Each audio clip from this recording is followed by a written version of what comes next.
Hey, and we are live. Hi, and welcome everybody. I am so excited to have you all here. We have a very special guest, John Mixes, today. He is the writer, the mastermind, the social media genius behind My Global Viewpoint. It's a travel blog that's generated over 500,000 impressions, followers all over Instagram and TikTok. And he's going to be teaching us today about TikTok, how he grew to over 428,000 followers on TikTok, posting videos of what he loves, travel videos. He posts the most amazing, fun, traveling all over the world, and he's going to be showing you guys how to start monetizing some of the content that you create, or how to get started if you aren't creating content yet, so that you can create a social media plan on TikTok today. What's up, John? Welcome, dude. Thank you so much for being here today, brother. Hey, everyone. Hey, Steve. We've been chatting for the last 10 minutes or so. But that introduction right there, I want you to do my elevator pitch from now on. That was fantastic. I can't say it any better than that. But for anybody who doesn't really know, so I'm a travel blogger from Boston, and I've been doing this now for about 3 years, not with TikTok. I did get into TikTok before. It was cool. I started doing that in December of 2018. And I'll talk about that in a moment. But really where I got started was with Instagram and the blog. So I'm a travel blogger first. Right now, it's a difficult time in the industry because travel plans are pretty much on hold. So a lot of my partnerships that I've had in the past are kind of on hold for now, which is fine. I'm in this for the long term, and there's still a lot of amazing opportunities there, like TikTok. So really, just to start off with TikTok. So I got involved on the app back in 2018, December of 2018. A friend of mine told me about it and said it was popular amongst kids. And I went on the app, didn't really like it very much because it was mostly people dancing and doing lip syncing, shooting off water bottles in the high school cafeteria, like that type of stuff. And it was like, this is not good. But I saw the potential with it because it's really all about the short form video content. At the time on Instagram, Instagram stories weren't very good. The boomerang was the best feature that they had. There was no music yet. So TikTok really seemed like a natural fit. So I used it, uploaded occasionally, maybe once every few weeks. But I saw the potential in it, and I sort of kept going. It took about 10 months before I hit 10,000 followers because I didn't upload much content. But today I'm at 428,000. And, Wow. I attribute that to many, many things. The biggest thing is consistency. But I am happy to answer. I want this to be a conversation. So if you have any questions about, how this pertains to me, how this pertains to your business, I do a lot of, I do social media strategy consulting. I'm involved in, groups of people who are fellow travel creators and in other industries, and we talk TikTok all the time, like Steve and I here. So any questions you have, feel free to put them in the comments, and I'm happy to answer them. Dude, thank you so much. So tell me a little bit more about your niche. So you're in the travel niche. So who's like the kind of person that would be following up with your videos on TikTok? What kind of content do you create on there? So really the way that I think of myself is I think of myself as a trusted travel advisor. And when I first started doing this, I always loved to travel. Going back, just to give a little disclaimer here, I've known Steve since 2014. We studied abroad in Barcelona together, and that was a life-changing experience. Wouldn't you agree? Life-changing. And really since then, so during that semester, I went to 13 countries, and I absolutely loved it. Today, I've been to 42 countries. Wow. And really, it's just been a work in progress where I've wanted to travel because I enjoy it. I love the culture. I love the history. I love the people, the food. So it's always been a passion of mine. But I had a full-time job. I was doing finance consulting work for over 2 years. And I didn't like it very much. It was fine. But it wasn't my passion. It wasn't my lifelong passion. So I started to pursue this more and more nights and weekends. And, the way that I look at myself now as a trusted travel advisor, but it's taken a lot of research and a lot of experiences to get to this point. So really, when we think about the type of people who follow my account, these are people that are doing anything. They could be people going on a honeymoon, people that have never left the country or never even left their own state. And they could be well-traveled, people who I've met on the road in hostels. I love hostels. I'm a huge advocate for them because it's a great way to meet people. So it's a very wide array of people that are in this community that I've been able to build over the past few years. But it's very rewarding. And I don't just do one thing. A lot of travel bloggers, they're writing very long articles. And I do that, but I also do videos, I do photos. So when I work with destinations, I provide those types of deliverables. So really, having the social media presence is important.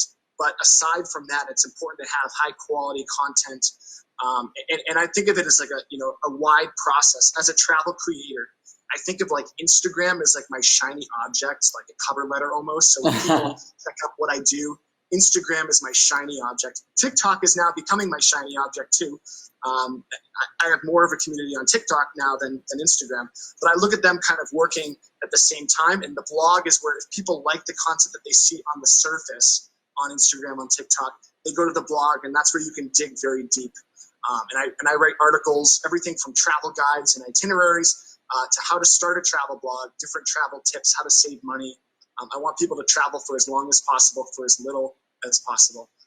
So I want to, I think of myself as a value traveler. When I think of my niche, I'm not a budget traveler. A lot of people go down that route and they say, I'm a budget traveler.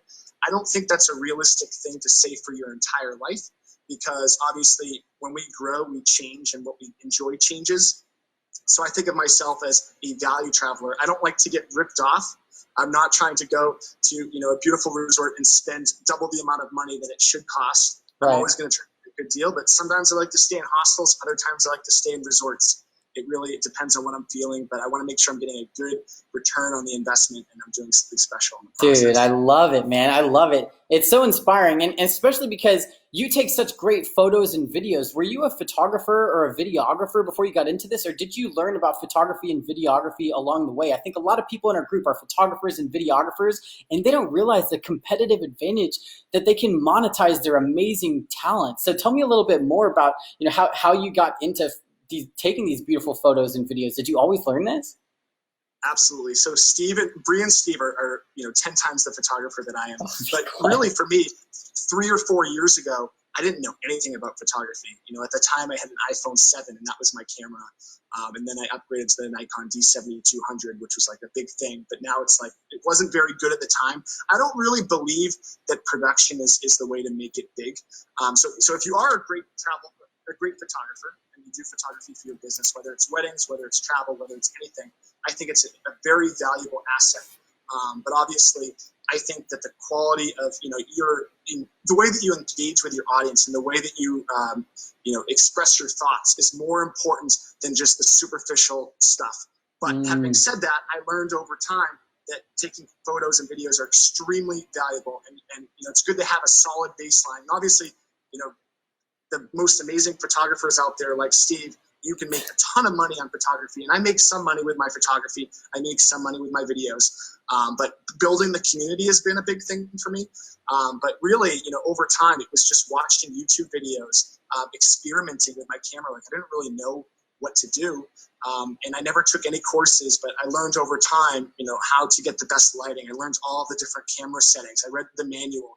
And again, watching the YouTube videos, all the information is out there. Right. Google has everything at your fingertips, but obviously when you want to dig deeper, the courses are super helpful too. Dude, I love that, man. So let's dive in. Like you said, it took you a few months to get to 10,000 followers, and then it was exponential growth from there. Tell me about the first big domino on your TikTok. What was that video, and what did your analytics look like on that curve? Was it like, it took forever to get to 10,000, and it was like, boom, Barcelona video was like, boom, we're dancing at like the Asha Fest or whatever. So tell me a little bit more about that one big domino on your TikTok. Absolutely. So this is the important thing with TikTok. I think of it as the hype platform. It's all about the hype. You want to produce viral-worthy content, but you don't need to produce viral-worthy content all the time. For me, my first viral video was September of last year, and it got like 2 million views. And shortly thereafter, maybe like 3 weeks later, I had another video with 2 million views. And what I noticed is every time you have a viral video, now I have like 40 videos with over 1 million views. And what I've noticed is that, really you want to go viral every once in a while because it gets views on your other videos. But the way that the algorithm works is it's about virality. Like there's a For You tab and a Following tab. And on the For You page, it'll show a bunch of content tailored to your taste. So what types of content you've engaged with in the past, what you've liked, what you've commented on, what you spend time watching. So for me, what I've noticed is I want to make sure that I'm producing viral-worthy content.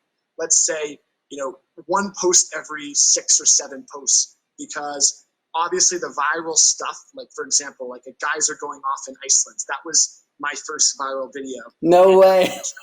Yeah, it was amazing. And people looked at it, and the people that have never went to, like, let's say, Old Faithful or Iceland Yep. and seen beautiful guys are shooting out of the earth, people have no idea what it is. And it's like, oh my God, this is like shooting water bottles on steroids. Like in high school, shooting water bottles in class, like something totally different and unique. But obviously, our camera rolls, we don't have that much viral worthy content to work with. So you can't produce viral stuff all the time, nor is that going to make you a lot of money. What's going to make people money on the app, whether it's me as a travel creator or you as a business, is you want to make sure that you're producing. So this is what I think of virality. It has to be something that's crazy, something that's epic, something that's drop dead, like gorgeous, or something that's just extremely funny. So one of those, I guess, 4 categories of virality is really, one out of every 6 videos that you post, you want to at least have one video that is at that caliber to get views on your other videos. And obviously you want to build your niche, build your community with the content that you produce, and you want it to be natural. So it's not all about being viral, but and I'll talk more about this too. We can go into as much detail as you want, but similar with blogs. I'm not sure if any of you have blogs or you're doing a lot of work on your websites, but there's something called domain authority that Google can look at your website and see how valuable you are, and then be able to push your content to people based on what your authority is. Right. TikTok has a similar concept. Your content authority, I guess. It's not really public information, but we talk about it and we've seen the analytics and what it kind of looks like. And there's different levels of people's virality or their authority on the platform. And you want to build that, and you want to be good in your niche, because at the end of the day, the platform itself with TikTok is the algorithm is so much better than Instagram, so much better than Twitter, Facebook, Pinterest. Yeah. And the reason for that, one of the main reasons for that, is because it's not just about likes, it's not just about comments. And I think that's one of the the biggest struggles for a lot of creators out there is, I'm not getting enough likes, not enough people are seeing my content, I'm not getting many comments, and people feel down about that stuff. Well, it's not about that with TikTok. It's about how much people are watching your entire video, so the completion rate. Yep. So I guess based on, like, if 1,000 people watching a video, what's the rate in which people are finishing the video? And the other important criteria is the rewatch rate. So if you create something that's so eye-dropping, like a really cool photography tips, video, 30-second video showing off 5 photography tips. If enough people watch that 2 to 3 times to figure out what you did there, you kind of leave them with a little cliffhanger at the end. That goes a long way, and that's much more important, like 5 times more valuable than getting likes and comments for the algorithm. Because at the end of the day, TikTok is all about the user experience. When you're on that app, TikTok wants to make sure you're having a good experience, you're enjoying yourself. And obviously, if people are watching the video multiple times, that's a much better indication of if someone likes and enjoys your content than just getting a like or a comment. Because I don't like and comment that much on my personal accounts. And I think a lot of people feel the same. Yeah, no, it's true. And I see it working on myself. Like, I'll see a video and I'll be like, oh, I need to rewatch this. Oh, I need to watch it again. And then I look at the profile. Oh, they're viral. This video is so viral.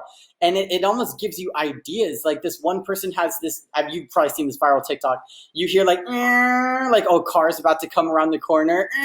And then the camera just pans like really fast. And you're like, oh my God, the car was so fast. But like, there's no car there. You have to like rewatch the video 3 times to see it fast enough that there was no car and you just wasted your time. And I'm like, they got me, but now they're going viral. And I'm like, dang, like.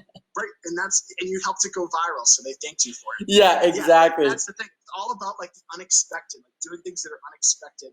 But obviously, that can be a big turnoff to a lot of creators and a lot of businesses out there, and because that's not for everybody. It's not, being crazy and doing absolutely crazy things isn't everybody's personality, and it's important to stay on your brand.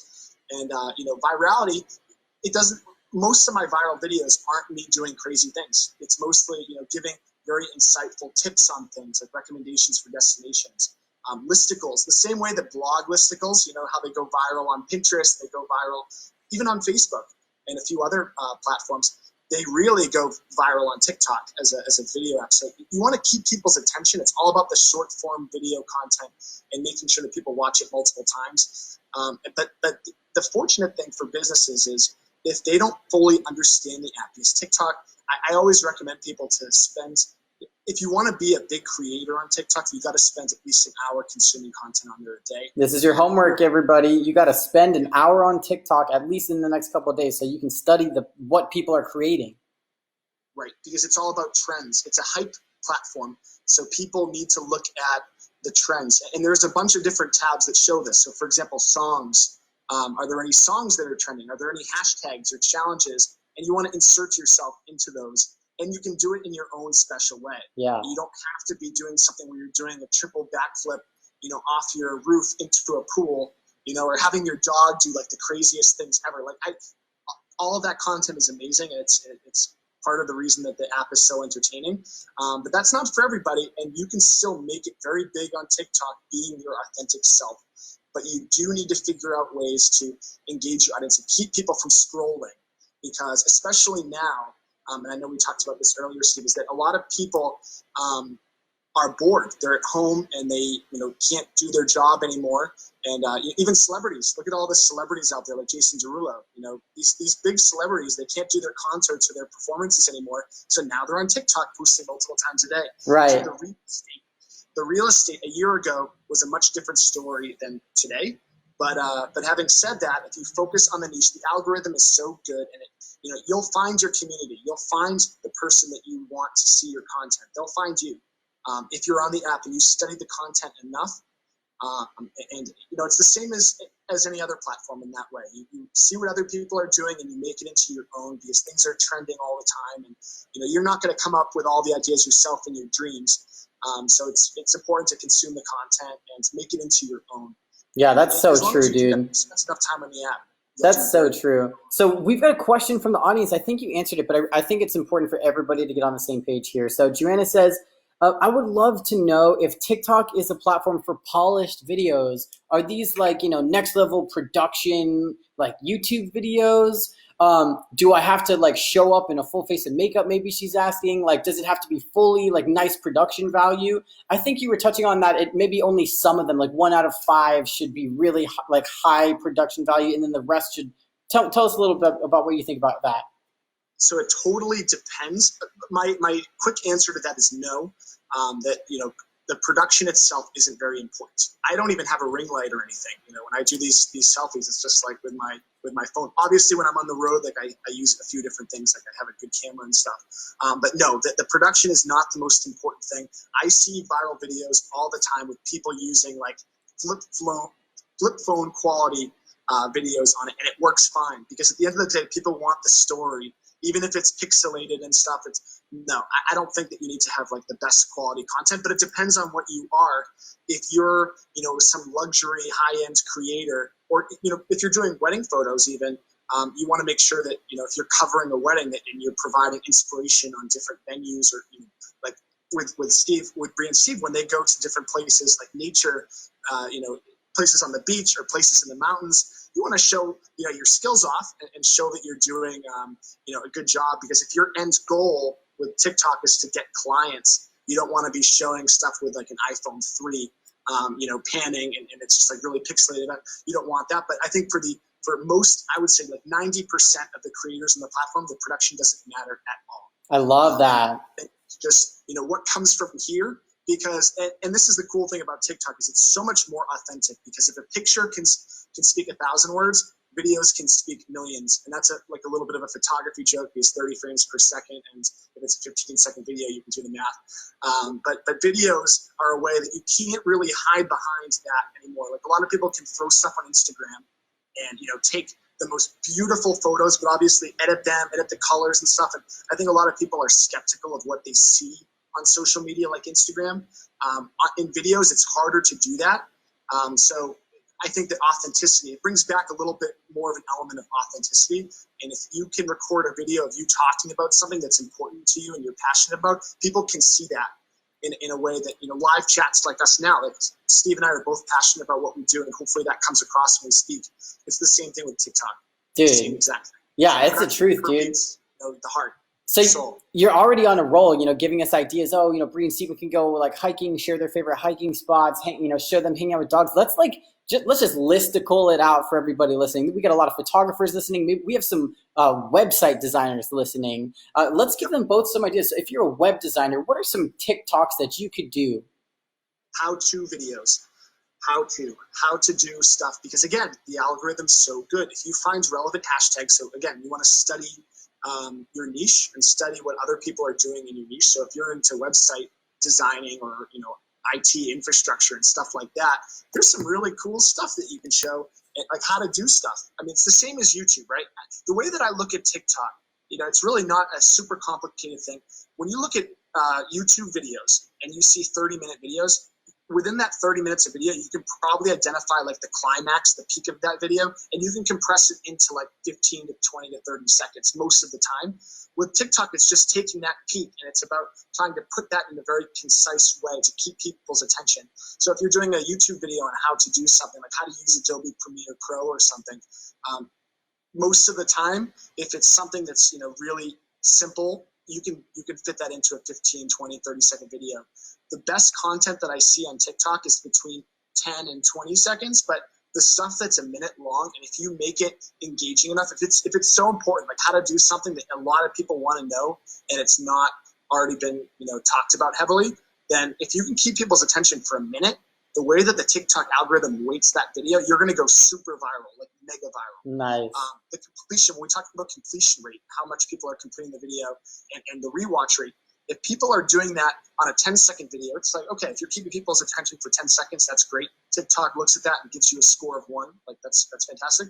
If you do that for 20 seconds, it's like a score of 2. If you do that for a minute, it's a score of like 10. So, how-to videos where you're trying to get to the punchline, get to the end of that video, I think that's super helpful for anybody. That's but awesome. aside from that, really listicles, so for photography, showing off photography tips, showing your favorite photography places that you've been to, the best places, like hidden gems in your home state. If you're from California, I don't want to see, Santa Monica, the boardwalk. I want to see the hidden gem in the middle of nowhere that no one knows about. Yeah. So a lot of people want to see that stuff. So, try to think about very niche, depending on what your focus is. If you're a generalist, if you're like, the most amazing photographer out there, show off all your skills. Show wedding photography, show nature photography, portraits, everything that you want. But, it really, if there's any other examples, if there's any other occupations, Steve, that people... Yeah, I like what you're saying. It's like, 5 things you didn't know about blank, or like 5 places you haven't seen in blank city, so there's wedding planners here too. There's some wedding planners in here, right? So same situation, right? They could do like best wedding venues. They could do 5 items you could buy to plan your wedding on Amazon, and then link to some Amazon links. I think you've got the right idea here. Yeah, totally. And another thing, and what's very unique about TikTok, and I know you can do this on other platforms as well, is the text boxes are so important because if you're doing a video like 5 things to plan for the next wedding or something, you want to make sure that you have a text box very big at the beginning of your video saying what it is, because a lot of people that are watching might have their volume off. They could be on the metro, or they don't have their headphones and the volume's off. You want to make sure that you always have text on there, because it's always engaging that other person that may not have their volume off, or may be from another country and they don't speak English very well, or they didn't hear you very well. So having the text there is always like a nice little crutch. But yeah, I mean, definitely there's so many different avenues of this thing, but the big thing is you want to keep it very concise and relatable. You don't want it to be like, when you're talking about an idea for a video, you don't want it to be too long. You want it to be catchy. And for me, for example, like 5 things to see before you die, like that type of content, it's like, whoa, like that's real. People want stuff like that gets their eyes to open up. And you have to recognize that a lot of people that are using this app, they're kind of just scrolling through, and you want to make sure that you stop them and get them to wake up and see your stuff. So sometimes I'll like put my hands in the camera and I'll do like 5 things to see, like 5 hidden gems somewhere, and I really try to engage with the people, because you got to get their attention. Like one of the girls listening, she has a question. Her name's Carla. She's a makeup artist, and you just gave me an idea. It could be like 5 skincare routines these brides wish they did before they got married, or like something that's like, oh dang, they regretted not like doing these skincare routines, so I'm gonna listen to this right now. Hey, she's got a question. She says, hey, my views are all over the place. Is there a better time I should post? I'm gonna answer this one. You have analytics, Carla. If you upgrade your account to a business account or a professional account, I think it's free to do on TikTok. Correct me if I'm wrong, John. And that'll tell you what time your followers are active, and then you should use that time. Anything to add to that, John, about the timing of when to post? Totally. So, my big thing is especially when you're starting out, like let's say if you have less than 20, 50 videos or something, I consider that just starting out, even if you started months ago. You still want to experiment because the algorithm's changing all the time, and there are people in your niche doing things that are different all the time, and you want to be extremely dynamic.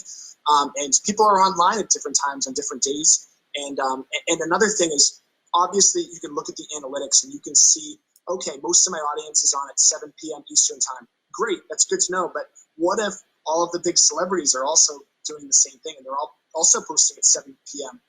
Eastern time? Then you're actually not going to get many views at all. Part of it's a little bit luck. It's about winning the lottery sometimes. If you want to, I've seen people posting it into like ungodly hours in the morning. I've seen people post at like 3 to 4 a.m. and they go totally viral because no one else is posting at 3 to 4 a.m. So my big thing is experiment. Depends on the type of content. Like if you're doing something like a little bit more like edgy and like fun, and you're doing it on like, maybe a Friday night's a good time to do it. If people are, having a few beers and a glass of wine, maybe like it's a time to be a little bit looser and stuff, and to maybe put that content out there later, as opposed to doing that at 7 in the morning when your target audience is just waking up and they're not in the mood to see you jumping out and doing crazy things like that. So my first, instinct with this is always post at different times and see what works for you, and don't stick to that religiously, because if it works this week, it might not work next week. If I found that 8 p.m. on Fridays was the best time to post. So when I collaborated with a couple of brands and stuff, I would post at 8 p.m. on Fridays, and it was fantastic. Like everything went viral, it was great, and then everyone else figured it out. So I was competing with some of the biggest celebrities, and and these are people that do like crazy things in every industry. And you can't compete with that all the time. At the end of the day, because it is about virality, the people that are the craziest, that do the most special things, like the best dancers, the best singers, the best, like you name it, they're going to always get most of the impressions. But your objective is to slide in there and get a viral video every once in a while, and that will get views and impressions on your profile, and that helps boost your authority, which is constantly changing over time. But definitely, yeah, any time of day, see what works and what doesn't, but be willing to adapt and be willing to change that. And if it does poorly, let's say it does, terrible, you post right after this video and it just does awful. That doesn't necessarily mean that your video wasn't interesting. Sometimes it stinks that people like, it just so happens that the 20 biggest celebrities all posted tonight, and you're vying for that real estate. You're trying to compete, and it's hard to compete if everyone else is posting at that time. So that's why switching it up. The analytics are important. They're not foolproof. It's like Instagram analytics. They're not the best, and they change a lot. And there's no one really auditing those analytics. That's what I found out. So it's kind of like you're kind of relying on TikTok. We don't know if those numbers are fully accurate. So and more likely than not, they're not 100% accurate. So I think posting at all different times of the day, but keep that number in mind. If there's clearly a peak throughout the day, it'll show like where the peak time of the day is. Probably it's going to be somewhere around then. I don't think TikTok would be totally off, but if it's kind of flat and like there's a tiny little peak midday or something, then you can probably post any time of the day and it will be fine.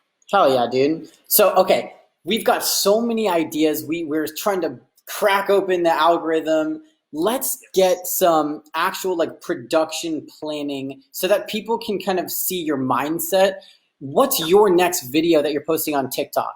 Do you have it in your head already? Are you going to edit it tonight? Are you going to edit it tomorrow morning? Are the videos already on your phone? Is it on a hard drive from your travels from the past few years, and you use that you go back to, and it's also backed up on multiple hard drives, all that fun stuff? Just tell me about like what's the next TikTok you're going to post, and what your mindset is for coming up with that. So really it's funny because I used to have like, a bunch of videos queued up. And, I would make 6 videos on a Sunday afternoon and release them throughout the week.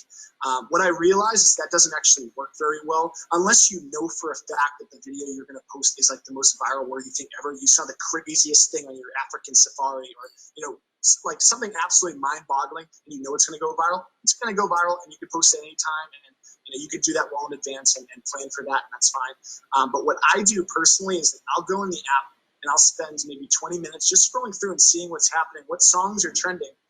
Because really, at the end of the day, if you're not using a trending song or a trending hashtag, it's very hard. The odds are stacked against you. If you're just doing your own thing and just uploading stuff that you like, I think I have very good judgment with what looks good on social media and stuff. I think I have very good judgment, but there are times when I'm proven wrong that it actually wasn't very good. But So what I do is I look and see kind of what's happening, like what songs are trending, what hashtags are trending in the app. And I'll think back to a time, like I do, on my camera roll, I do have a lot of videos that I'm thinking, like I make a folder with things that I'm thinking about putting into a video, haven't edited them yet. So I'll look at that and see sort of what content I have to work with. But at the end of the day, I like to do it on the fly because that's what TikTok's really all about. It's about being authentic and spontaneous. And I think that, stocking up on content and just saying, okay, like I'm going to release this at 3 p.m. tomorrow and 4 p.m. the next day. Maybe by 4 p.m. tomorrow, the video that really good idea that you had that was trending 2 days ago won't be as interesting. You want to be one of the first people that jumps in on these trends. If there's a hashtag like travel throwback was trending, I want to make sure that I'm one of the first people. If I'm one of the last people, you're kind of too late to the party. Yeah. So about spontaneity, you definitely want to make sure that you're creating content on the fly that you feel looks good based on what you're seeing and what the world looks like. If there's like Earth Day, that was a couple days ago, make that content on Earth Day. And if you see a really inspiring video of someone doing like a bunch of work, picking up trash or something on the beach or something, and it's like, wow, that inspires me. Like, I want to do something good for the world. Maybe that'll help trigger thoughts in your brain that, maybe this is like, I did something really cool last summer where it was really helpful and I did a lot of charitable work for an organization. Maybe, and I recorded some videos of it, I can throw something together in 15 seconds and upload it. But if you're just doing that based off of pure memorization, it can get overwhelming. I know that most creators, most business people, we're trying to work on the business, not necessarily like this is like an extension of the business. It's very important. It's the marketing, it's the advertising, but it's not maybe perhaps your main business. So you want to make sure that you're consuming content, staying up with it that way, rather than just saying, okay, I think it looks good, I'm just going to throw it out there and see what happens. Nice, dude. So when it comes to actually producing it, like, okay, you decide this is what I'm going to spontaneously post. I have the content. I'm going to go look at my library of videos to put it together. What is your go-to, like, do you do half of your videos on your phone on the TikTok app and the other half on like Premiere Pro or iMovie or whatever? Or do you do like most of them on like video production software and only some of them on the TikTok app? How does that split look like? So I think it depends on the video, because obviously when we're talking about complex videos, so if you're a business owner that's doing something IT related, website development work and stuff, obviously if you're doing like a how-to video, you're going to want to maybe cut things out rather than showing the whole process. It's going to require editing. And for that, I prefer using another app to do it. So I use Adobe Rush on my phone. If it's something simple that I can kind of piece together, I'll use Adobe Rush.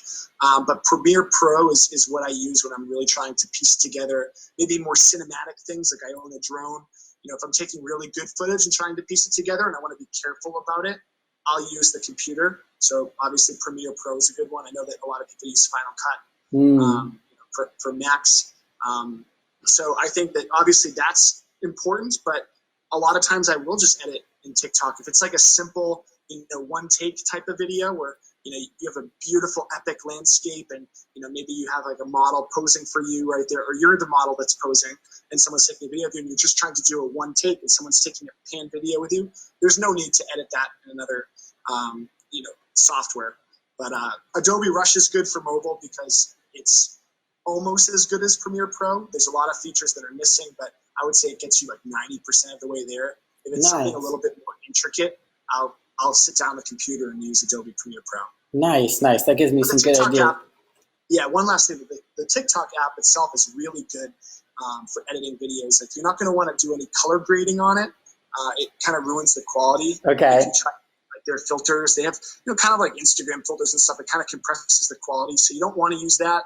But there are different effects like transition effects and stuff and crazy things that you can apply to it. My only suggestion would be not to use too much of those effects, because there's a lot of kind of like, spammy effects out there that are kind of like not a nice aesthetic to it.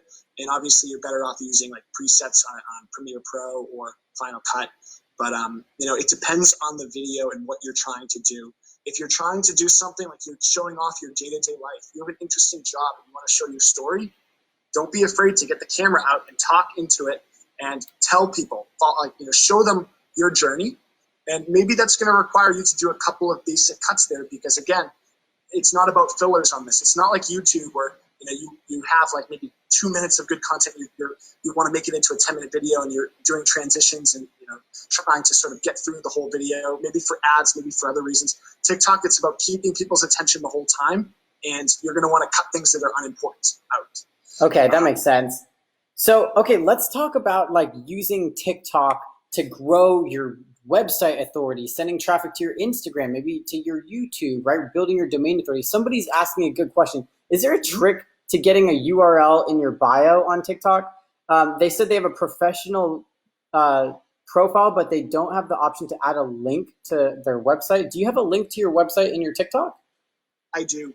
And I think that it could be something where you might need 1,000 followers to do it. They might have changed it, but I was one of the beta testers that tested out that feature. So if you join, and you can join a beta test group, and you can go in the TikTok app under settings and be able to find beta tests. It's like right on the sidebar when you open up your settings, and if you scroll down to the bottom, one of them says like beta test, and you can click on it, and you'll have to run through like another app, and it will do a beta test on it. So you'll be testing out new features. If there are any bugs and stuff, you'll raise that to TikTok.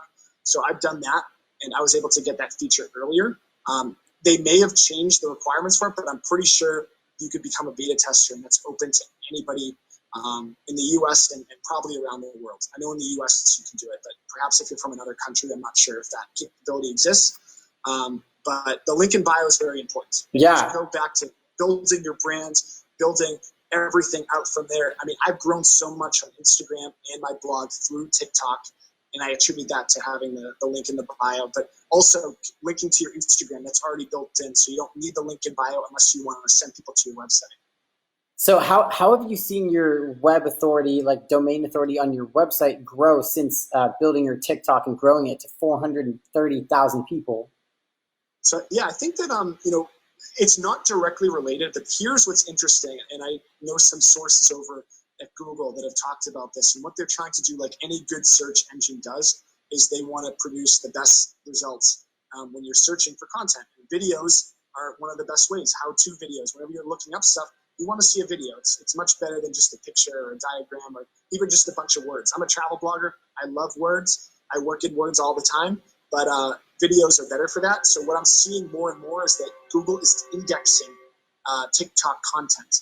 So for example, for me or for you, if you're doing something about photography tips and you want to, and you have an article about that on your website, and you know the keywords that work for domain for website traffic and stuff, use the similar keywords on TikTok, and hopefully one day very soon, when people are searching that key phrase on Google, if your TikTok has a very high authority, that could be one of the search results. And I have seen that sometimes where TikTok videos will come up near the top.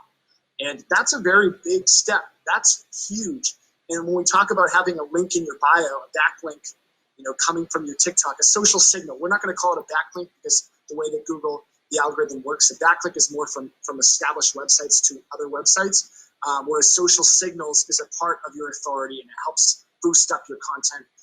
So having people, like let's say 400 and something thousand people from TikTok, a small percentage of that coming over to your blog from the TikTok account does send a social signal to Google that your content, is connected to whatever that account is on TikTok. So it definitely helps. It's unclear exactly what the exact, if you were to try to quantify what the effect of it is, it's hard to do so, but I would expect that as the months go by, we're going to see more content indexed on Google from TikTok. And obviously, if you can link to your website from your TikTok account, it's a very helpful social signal. Dang, very dude, helpful. There's so much to learn. So for the overwhelmed person that's listening and that's thinking, oh my God, I've got Pinterest, Instagram, YouTube, Facebook, a business, 3 kids, a dog, 17 ex-husbands. What do I do, right? What should I do? I'm going to make my TikTok tonight, and I'm going to, challenge myself, maybe a 7-day challenge or 14 or even a 30-day challenge. Like, what should they post? How much should they post? Like, should they go and just make 10 videos? Should they go and make 30 videos? Should they do one at a time and just keep testing things, changing things up, changing their hashtags? Should they just consume content on TikTok for hours and see what they like? Where should they start? So yeah, definitely. First of all, I think of TikTok right now as really the only platform where there's such high organic reach, meaning that You can make an account on TikTok tomorrow and get 10 million views when you wake up in the morning the next day. And that's unheard of. It doesn't happen anywhere else. Instagram was like that back in the very early days. If you posted stuff, you could go viral and you could get seen by a lot of people very easily. Now it's too saturated. Instagram's way too saturated. Pinterest is very saturated. Obviously, Twitter is established and saturated. So you can still go viral on those platforms, but I'm a believer that you really want to focus your energy on where the highest organic reach is. So that's why I spend much more time posting on TikTok than I do on Instagram and everything else put together. I don't even post that much on Pinterest anymore because I find that it's so saturated on there. And obviously for me, people aren't traveling as much or at all. So I'm kind of putting some of those priorities on hold. Like I'm maintaining those accounts. Like on Instagram, I post 2 to 3 times a week, which isn't very much. I know some people that post every day, and I might be growing more than them because I'm getting so many people from TikTok. So it just shows that I think you want to focus on the areas that are where the real organic growth is, and that is TikTok right now. So I think of it as a TikTok first strategy. If you're trying to grow your business, growing your online footprint, Instagram is your shiny object. And yes, you want to engage your community. You want to water your plants. You want to water your community on Instagram because that's, kind of the lingua franca of social media. Like when brands want to work with people, or if you're a business and you want to work with influencers, Instagram is usually the thing where people work on first. And that's the first platform that people go to see what you're all about. But TikTok, because it's growing so rapidly and there's so much organic reach on it, I think that everybody should be spending their focus on that.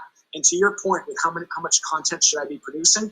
Well, I think, I do tests on this stuff all the time, and I see people that post 6 to 7 times a day, and I see people post 4 or 5 times a week, so maybe once a day.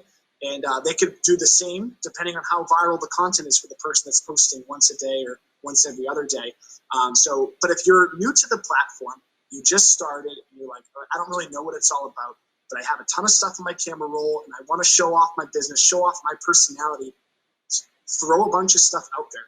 I know a lot of people that will say, oh, be careful about what you post on TikTok or Instagram. Like a lot of people get very protective of their image, almost to an unhealthy level. And I've been there where like I get so nervous about, okay, like, is the lighting good enough in this picture? Should I even post it on Instagram, or should I even post this on TikTok? And I think a lot of people can relate with that. Right. On Instagram. If something does bad one day and it doesn't get many likes, you get self-conscious. What did I do wrong? What can I do better next time? TikTok is something where the organic reach is so high, and if you're producing stuff that you're passionate about and that you think is good, you're the best. You're a very good judge of that, and you should throw it out there and assess on maybe every few days. Look at the analytics. Don't go crazy looking at the analytics until you have enough content where you can properly do so. If you have 10 videos, I don't think that's enough to be able to gauge the quality of your content and if it's catching on or not. There's something called a delayed explosion. Sometimes you won't, like, let's say that you want to post right after this call tonight. You go on TikTok and you post and it does terrible for the first 2 hours. It could be because the content wasn't very good. That's always a possibility.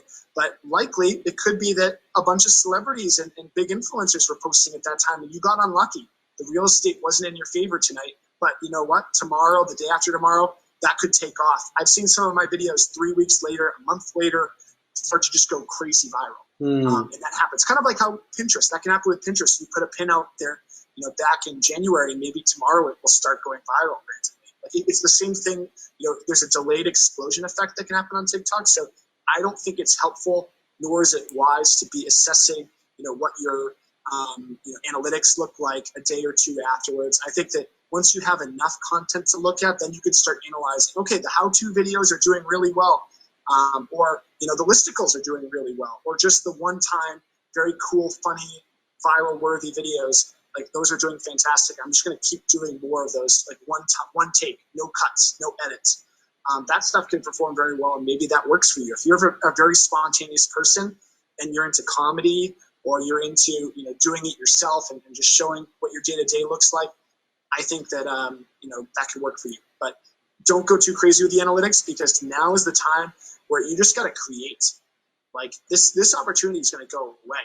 And that's why I'm happy we're doing this video call now, because we're seeing something on TikTok where everybody's bored and at home, and they're like, maybe they're losing out on part of their business like I am, where I can't travel right now. So I'm posting 6 times a day on TikTok. So I'm naturally I'm beating out the person that's posting once every couple of days. If the quality is roughly the same, I have 6 videos a day versus one every couple of days. I'm getting more of that real estate by doing that. And I think everyone else should be doing the same thing. Create as much as possible, see what works and what doesn't, maybe after a week of doing it. And you'll be able to, compile some analytics at that point, look at the different styles of videos that you've done.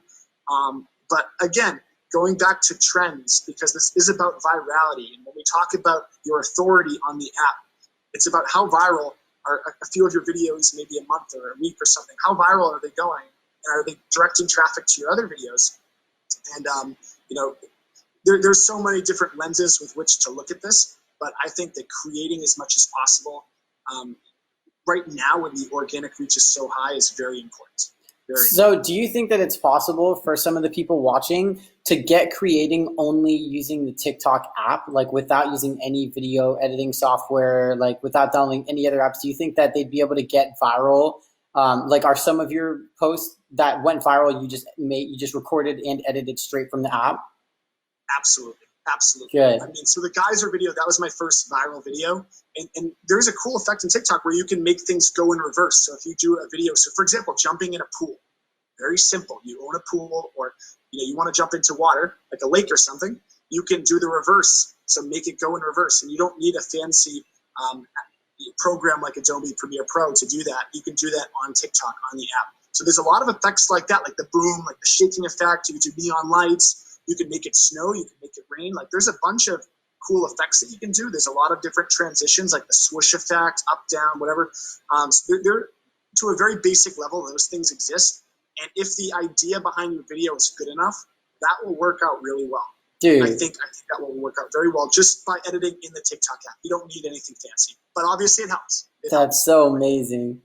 That is so amazing. Guys, real quick, let's just pause and give John a huge thank you because this is so helpful. I'm learning so much. I hope you guys are all learning so much. Listen, we only have about 15 minutes left, so if you guys have questions, go ahead and drop your questions live because, I want to be able to get to as much of your questions as possible. We could talk for hours about this, but, we don't want to take all of John's time. He's got some TikToks to make. Hey, real quick, John, I just wanted to ask you, there's a question here from a travel photographer, Joanne. Joanna says, how could I start selling single images versus working or how can I start selling single images or working for flight accommodations? I guess like doing any advice on pitch decks. So I guess pitching your collaborations with brands. Any advice for pitching those collaborations? Absolutely, yeah. So I've been collaborating. So I started doing this 3 years ago, and I started collaborating with brands 2 years ago. And that includes the flights, accommodations, tourism boards. My belief, as a travel blogger, it's the most natural fit to work with a tourism board.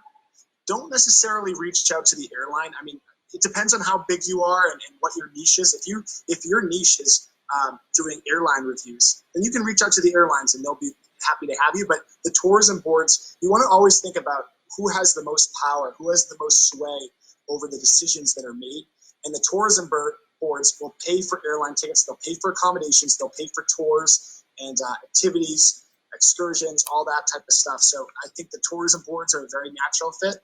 You shoot them an email saying who you are, what you do.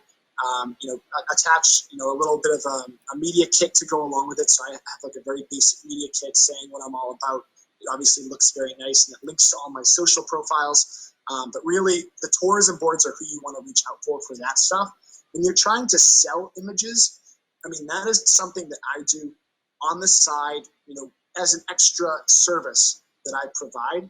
I never pitch accommodations and stuff for, I'll take photos in exchange for this. I think that photos are something that you can add to your toolkit of services.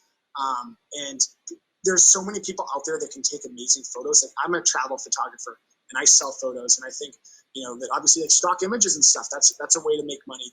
But I think that instead of focusing on trying to sell to a bunch of different companies, focus on all of the things that you do and incorporate that as one of the services that you can provide, in addition to having a social media background and being an advisor. If you're into travel photography, you've been to a lot of beautiful places and you know what looks good for lighting. You know the best spots and where to point the camera and shoot, and you have an advantage over that. And but I think that having a toolkit of services that you can provide is definitely the way to go. Dude, I love it, man. I'm learning so much. So for the person that's listening, they're an elopement photographer. They want to make a TikTok, but they don't necessarily know if they want to make it about elopement photography. Like, do you have to make your TikTok about what your business is about, or can you make it for your personal brand and grow a personal brand on TikTok, which funnels traffic to your business? But now you have an asset, which is a viral TikTok that you can sell ad space on in the form of your media kit and collaborations with brands. Yeah, I think definitely the first approach is showing off who you are. So if you're a much different person than just an elopement photographer, you should be putting your personality, injecting that as much as possible, and maybe making 80% of your content on TikTok not about elopement photography. I think that is a perfectly good strategy because what I see actually a lot with brands is people that try to sell too much are disruptive to people. And this is interesting about the different generations, actually. And there's a lot of research and studies around this that when you have the baby boomer generation, they behave very differently to advertisements than we do. They grew up with television ads and radio ads, and they're just used to that disruption. They're used to when an ad goes on TV that they take a moment and watch the ad and maybe laugh at it and stuff. On TikTok, I think that like advertising the business piece a little too much. People don't want that. They want more of the lightheartedness and who you are behind the business. You want to show the business, because if you're not showing the business, then it's you're not going to be able to channel that traffic to your business. You want to show it, but I think that upwards of 80% of the content that you're producing doesn't have to have anything to do with that.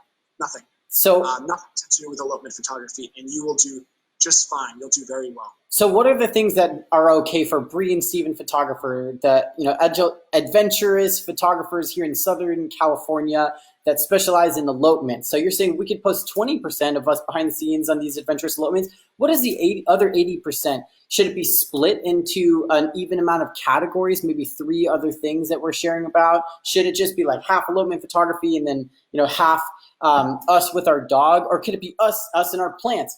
Us with our dog, us going paddleboarding at the beach, funny stuff like good food, and then us being elopement photographers?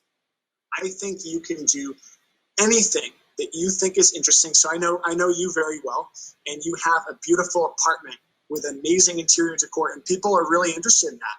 You could walk through your apartment and say, look what I have. Like, I have like 20,000 plants in my apartment. And like the oxygen is amazing. I wake up every morning and I take a deep breath, and it's amazing. And like talking about that, I mean, that could go viral on TikTok. People aren't used to seeing so many beautiful plants and amazing interior decor like you have. So showing off that you have a dog, if you're going for a walk with your dog in the morning and your dog, barks at another dog and it's very cute. So, I mean, if you have children and you're, doing a family trip and something funny happens and you're videotaping your family doing cool things, I mean, honestly, the sky is the limit with this. And I don't think it's a good idea to focus on, like, this is how I'm going to structure my time here and there. I think that it's really the most successful people that I see on TikTok, which are now the most successful on every other platform. The biggest TikTokers are the biggest on Instagram. They're the biggest on, even blogging.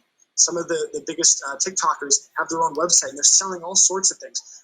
A good example is actually Charlie D'Amelio, and she's a 16-year-old girl who does lip sync dancing and stuff like that. And she has 50 million followers on TikTok, and she was able to convert most of them on Instagram. Her engagement rate is so high, just doing what she loves, just dancing and having fun doing it. And I don't think people like her think about it too much. They do what they like to do, and it's interesting to other people, because that's the thing, is that if you find what you do interesting, if you find your day-to-day interesting, someone else is going to find it interesting. And that's the whole concept of an algorithm, that hopefully, if it's not already happening, over a series of weeks or months or even just days, people will find you that like your content, and you're going to build your community that way. But I don't think there's like a golden rule for how much of this type of content you can produce. I think that you're passionate. Steve is such a passionate guy that you can just go down the street one day and do something fun and make it interesting, and laugh, self-deprecating stuff. No one should take themselves too seriously. That's something that I had to get comfortable with. I'm a fairly serious person, but at the end of the day, you can't take life too seriously. And people on TikTok are there to have a good time. And going back to the whole thing with ads, the way that ads work on TikTok, I'm not sure if people are familiar with that. I've actually done some ads for some brands. Oh, nice. You don't want to be too product placement focus. You don't want to do stuff that's too obtrusive that people see and it's clearly an ad. Like Instagram ads are so different than TikTok ads. If you can make people laugh and you have a can of Coca-Cola next to you and you're sipping on it and you can get 1 million impressions, that's worth so much more than posing on the beach, with sunglasses on, with this beautiful landscape in the background, sipping some Coke. I don't think that that works as well on TikTok. So that's an interesting example. When we talked about Generation Z, they're not about disruptiveness. They're about authenticity, much more than even millennials are. It's totally interesting to see the different generations and how they behave and act on the platform. But from a marketing perspective, if you're trying to build your brand, you're trying to build your personal digital footprint, you want to be sure to use TikTok in a very authentic way that can apply to a 15-year-old in the same way that it can apply to a 50-year-old. Because there's kids on it anymore. You can find out that it's like over 20% of people over 30 years old, 25%, 28%, 32%, depending on the country that you're in. I'm seeing statistics like that. It used to be like 5% of baby boomers were on the app. Now it's like 20%, 23%. It's going up all the time. And what happens with TikTok, what happened with Facebook, what happened with Instagram, it always starts with the high schoolers and the college kids, and everyone else picks up eventually. Yep. TikTok, we're riding a tsunami. The wave is coming in. Everyone's going to it's a tsunami. See, I wish I lived in San Diego so I could do this properly. The sun is shining, man. Dude, listen, we've learned so much today, and we've gone to the moon and back. Let's bring things down to earth.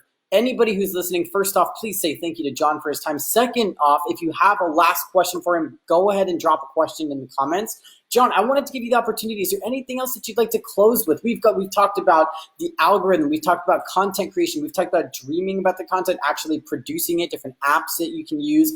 And you've inspired me and given me permission to be myself, not just be Bree and Stephen photography. Yes, we will take your elopement photos. Yes, congratulations, and they live happily ever after. No, it doesn't have to be that. It can be Stephen goofing off, Bree and Stephen hanging out, doing some frisbee throwing with Sequoia. Like, it could be us watering our plants. Like, it could be us running along on the beach. Like, it could be absolutely anything, as long as I genuinely care about it. And that's why you're doing what you love, getting so viral, because you love traveling and you're posting these travel videos, and you've got so many travel videos in your hard drive that you can share with people. And, I just thank you so much for giving me and everyone else permission to just do what we love. Is there anything else you'd like to share with us tonight, brother?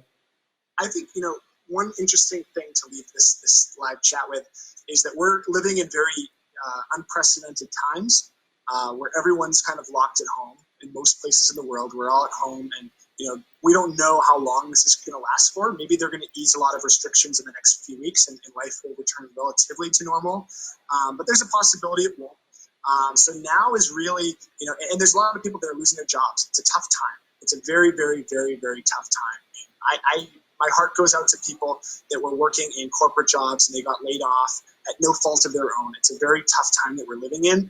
But at the same time, we have so much information at our fingertips. And now is the time to crank out content. Whether you're a business owner, whether you're an influencer, whether you're a photographer, whether anything. Now is the time to crank out content and tell your story. Throughout history, there have been many bubonic plagues. Lots of different types of plagues, almost every 100 years. And there's a common theme that the people who do the most during these times are the ones that get ahead later on. A lot of people now are, upset, rightfully so, and they feel like there's nothing to do. There's no opportunity. There's no hope. There's a lot of hope. We're all in this together. The fact that we can talk on this video chat right now is spectacular. Like, this is amazing. And, we have so much information at our fingertips, and we have so much technology and apps at our fingertips that we can do so many amazing things and be able to relate with people around the world, not just in our own communities, and not just in our own households, but around the world. And again, with TikTok, if you upload a video tonight, you'll wake up tomorrow morning. It could have 100 views. It could have 100 million views. Like, that's the nature of the app, is that you can hit the lottery with it. You can go viral, and everyone has a unique story to tell, and you'll reach your audience eventually.